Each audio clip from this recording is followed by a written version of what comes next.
Bonjour tout le monde, j'espère que vous allez bien. Bienvenue dans le cours de la description d'avion où on va voir les composants d'avion et leur fonctionnement. Premièrement, on va voir le winglet, ou s'appelle aussi le saumon. Le winglet, c'est la dernière partie dans l'aile, c'est l'extrémité de l'aile. Et leur fonctionnement principal, c'est de diminuer la traînée induite. Après, on a le bec de bord d'attaque. Le bec de bord d'attaque, c'est la partie avant de l'aile. Il est mobile et il sert d'augmenter la surface de l'aile pour augmenter la portance. Après, il y a les moteurs. Les moteurs, c'est les réacteurs. Ils poussent l'avion de pousser vers l'avant et de propulser et l'affectent sur la force d'attraction. Après, on a le fuselage. Le fuselage, c'est la partie médiane de l'avion. C'est la partie qui est entre les ailes. Après, il y a l'emplanture. L'emplanture, c'est la partie entre, c'est le contact entre le fuselage et l'aile. Après, il y a le bord de fuite.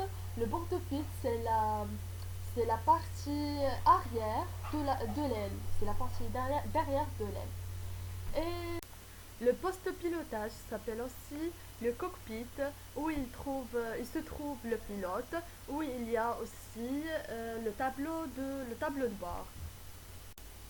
Les volets, les volets ils se trouvent dans la partie, dans le bord de fuite, la partie derrière de l'aile.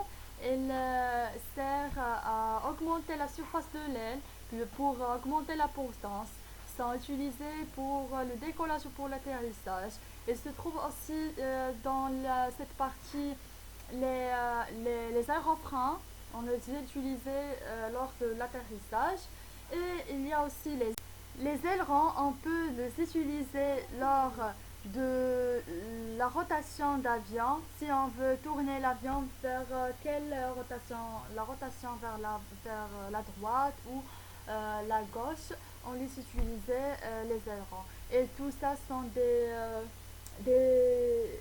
éléments hyperstentateurs. Après, on a la dérive. La dérive, elle se trouve dans les empennages. Les empennages, c'est toute la partie arrière, la dernière partie de l'avion. La dérive, c'est une partie fixe. Et après, il y a la gouverne de direction. La gouverne de direction, il sert de faire la direction d'avion. Aussi, on trouve en dessous la gouverne de profondeur. Et il y a toutes les trois, la gouverne de direction et de profondeur et aussi les ailerons. Ils sont des éléments pour la rotation. Ils servent pour la rotation d'un. Dans ce dessin, on trouve l'hélice. L'hélice, c'est la partie, cette hélice, où il s'appelle aussi la casserole d'hélice. Ainsi, on a le train principal ou le train d'atterrissage où on trouve les roues. Et après, le fuselage, comme on a déjà vu, les gouvernes, direction, dérive, compensateur, et aussi la barrière qui est en haut, et l'habitacle. Pour des gens spécifiques des avions, on trouve ces composants aussi.